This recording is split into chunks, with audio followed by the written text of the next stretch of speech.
Ravie de vous retrouver dans cette nouvelle vidéo. Comme vous l'avez vu, c'est un make-up d'Halloween. Les make-up artistiques, c'est pas forcément mon fort, mais voilà, là j'avais vraiment envie de tester ça. J'ai reproduit le make-up, je vous affiche la photo du make-up ainsi que le nom de la personne qui l'a fait.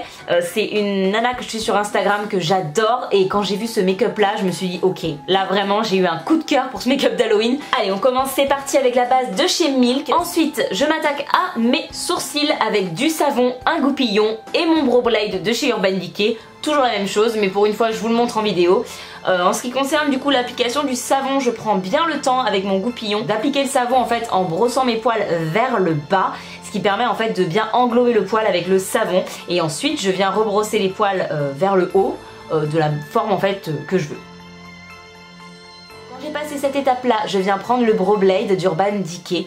Voilà, c'est un feutre à sourcils que j'ai depuis quelques temps maintenant. Je vous avais fait une revue sur la chaîne, je crois que ça fait plusieurs mois, hein. Ça devait être pendant le confinement, je crois que je vous avais fait une revue là-dessus. Il est toujours pas terminé, contrairement au Kiko, et franchement je le trouve génialissime. Le Brow Blade d'Urban Decay, je l'adore également. Je trace tout simplement une ligne au niveau du ras des poils de mon sourcil, et ensuite je viens faire des faux poils là où j'estime qu'il y en a besoin. Quand j'ai fait ça, je vais venir m'attaquer du coup au make-up à proprement parler. Je vais venir prendre un crayon gris en fait, voilà, pour les yeux de chez Make Up For Ever que j'avais dans mes tiroirs. Prenez n'importe quel crayon que vous avez. C'est mieux d'avoir un crayon nude, voilà, parce que vous risquez moins d'avoir des traces, etc. Parce qu'on va venir mettre du blanc après. Donc bref, je viens tracer du coup cette espèce de masque craquelé, je sais pas trop comment le décrire. Encore une fois, je suis nulle en make-up artistique, ne m'en voulez pas, j'ai pas trop les termes. Mais bref, pour le coup les images sont plus parlantes que mes pseudo-explications. Ce que j'ai fait, c'est que j'ai toujours fait un tracé très saccadé avec mon crayon, je suis jamais fait de ligne bien droite. Et à côté de ça, j'ai pas fait non plus de lignes en arrondi. Voilà, je suis restée sur des choses assez saccadées et assez linéaires. Je viens ensuite prendre un fond de teint blanc de chez NYX. À la base, c'est un fond de teint qui sert pour éclaircir les fonds de teint trop foncés qu'on peut avoir. Donc j'ai trouvé l'idée géniale. Mais là, je me suis dit que j'allais l'utiliser comme tel pour pouvoir tout simplement voilà, avoir ce teint blanc en fait que je voulais obtenir. Donc pour le début, j'applique tout simplement avec une éponge. Clairement, moi je l'ai lavé après, j'ai réussi à la rattraper, j'ai pas eu de problème.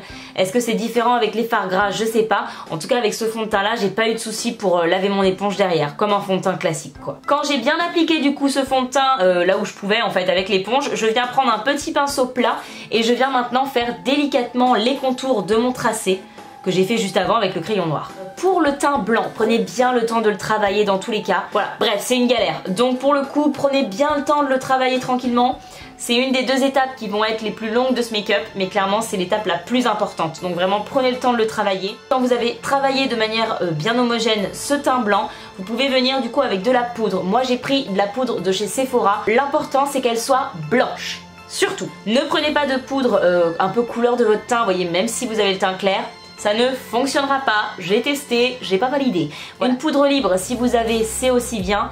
Voilà, parce que ça va être plus facile. Moi j'ai pris une poudre compacte, la poudre compacte de chez Sephora. Ça a très bien fait l'affaire pour le coup. Les endroits où j'arrivais pas à l'appliquer avec la houppette, après vous pouvez dépasser sur le reste de votre peau à côté, c'est pas très grave hein.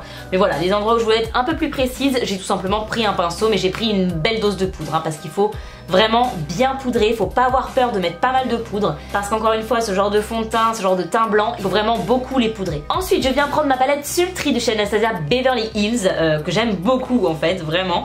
Et là pour le coup je vais venir prendre le fard noir. Alors vous voyez à ma tête, je prends vraiment mon temps pour tapoter mon pinceau, parce que là le but c'est qu'il n'y ait pas de chute sur votre teint blanc. Rattraper des chutes de noir sur du blanc, même si vous l'avez poudré, vous allez galérer. Donc comme vous le voyez, petit à petit, je viens faire mon cut crease, j'applique ce fard noir dans mon creux, et quand j'ai fini ma forme de cut crease, je viens prendre tout simplement un coton-tige et de l'eau micellaire de chez Lidl, c'est de la marque Sienne, comme je vous le disais dans mes favoris, elle est vraiment très bien cette eau micellaire, et je viens comme d'habitude tracer mon cut. Quand j'ai fait ça, je viens reprendre mon fond de teint blanc avec mon petit pinceau plat et je vais tout simplement tracer en fait mon cut avec ce fond de teint là. Alors si c'est pas ultra homogène sur votre paupière, c'est pas très grave, étant donné qu'on va venir mettre des paillettes. Je viens donc appliquer ces fameuses paillettes, et pour ça je viens prendre la Glitter Primer de chez NYX et le pigment de chez NYX. C'est des pigments, enfin c'est plutôt des paillettes que des pigments, mais enfin c'est des paillettes très fines on va dire de chez NYX. Je vous mets toutes les références en barre d'infos parce qu'honnêtement je les ai pas sous les yeux. Mais voilà, je viens prendre mon temps, j'applique tranquillement de la base, puis des paillettes, de la base, puis des paillettes. Alors si vous avez quelques paillettes qui tombent sur le teint blanc, pour le coup c'est moins grave, étant donné que là avec le pinceau ça va partir beaucoup plus facilement que du noir. Voilà, sachez-le.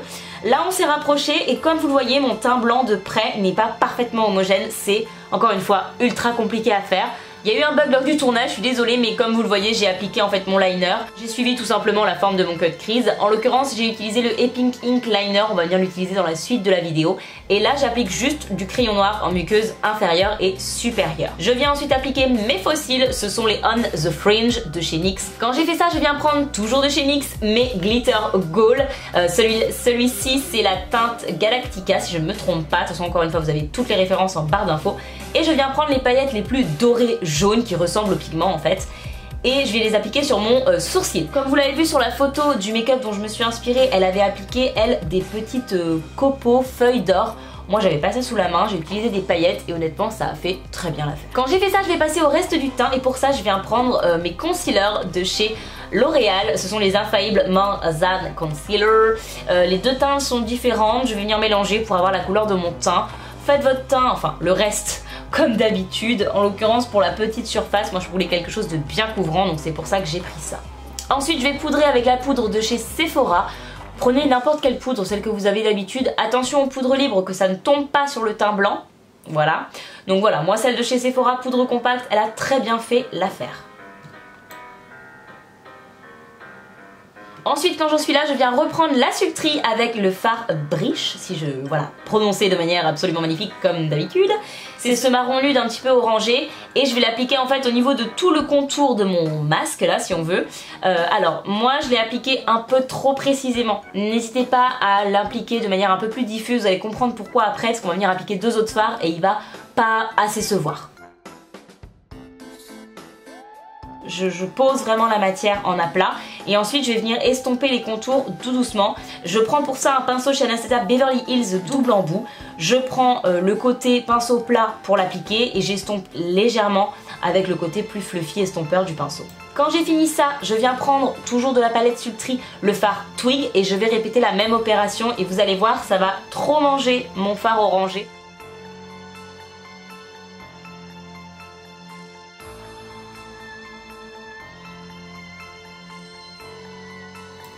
Alors quand j'ai fini ça, je garde ma palette Sultry, je viens prendre le fard noir avec un petit pinceau précis. Et en fait je vais venir finir l'ombre vraiment de manière un peu plus précise cette fois qu'avec les deux autres fards. Honnêtement vous pouvez passer cette étape, vous allez le voir juste après, utiliser mon liner de chez NYX pour vraiment bien préciser le masque. Ça sert un peu à rien d'utiliser le fard noir juste avant, honnêtement vous allez voir je vais revenir encore refaire l'ombre noire. Donc honnêtement, passez cette étape-là, faites directement le liner et ensuite venez avec ce fard noir et ce pinceau venir finir votre ombre en fait. Voilà, donc là j'applique le liner comme je vous le disais. Pour ça, j'ai tout simplement suivi le trait que j'avais fait avant. J'ai juste à des endroits essayé d'épaissir un petit peu plus fin à d'autres endroits pour créer un effet un peu plus réaliste, un effet de profondeur. Et j'ai aussi créé des petites fissures entre guillemets avec le liner. Alors là, attention à être bien précis pour ne pas encore une fois tacher votre teint blanc. Et comme je vous le disais, je viens du coup reprendre mon petit pinceau et mon fard noir et là vraiment je viens créer l'ombre qui se fond dans le liner. Quand j'ai fini ça, je viens reprendre mon liner et je vais créer en fait ce petit nez entre guillemets de clown si on veut. Voilà, je l'ai tracé à main levée, j'ai débordé, j'ai rattrapé. Voilà, faites au feeling, allez-y doucement, faites un petit rond au début, ragrandissez au fur et à mesure si vous avez peur de vous tromper. Mais voilà, ça se fait tranquillement. Ensuite, quand j'ai fini mon nez, je viens du coup faire des espèces de larmes. Alors c'est pas vraiment des larmes, c'est des larmes mais un peu pointues au bout si on veut. C'est un peu bizarre mais en tout cas voilà, je viens tracer ça. Pareil, un peu au feeling. Voilà, je les remplis ensuite avec le liner de chez NYX toujours.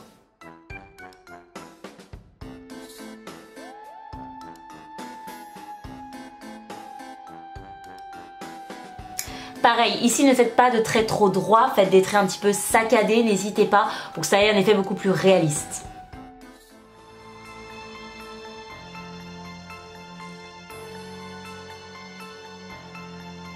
Et ensuite quand j'ai fini ça, je vais reprendre le combo du glitter primer de chez NYX et des pigments, paillettes si on veut dorer. Et je vais venir en fait recréer pareil, la même forme en fait que ce que je viens de faire avec le liner mais juste avec du coup du doré. Donc je prends un petit pinceau biseauté assez fin et voilà, je viens créer ça. J'essaie de, pareil un peu au feeling honnêtement. Il y en a que j'ai collé, on va dire, aux premières larmes noires que j'avais faites, d'autres que j'ai pas collé du tout, que j'ai mis toute seule entre guillemets.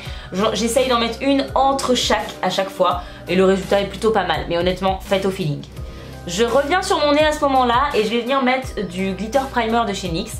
Je vais faire en fait une espèce de petite virgule. Alors pour ça j'applique un petit rond et après je viens finir en forme de virgule, donc de manière un peu plus précise avec le pinceau. Quand j'ai fait ça, je viens prendre de la colle à faux cils et des petits nœuds. Honnêtement je les ai fait moi-même, j'ai acheté du ruban en satin chez Action, j'ai payé ça 70 centimes et encore il y en a plein dedans.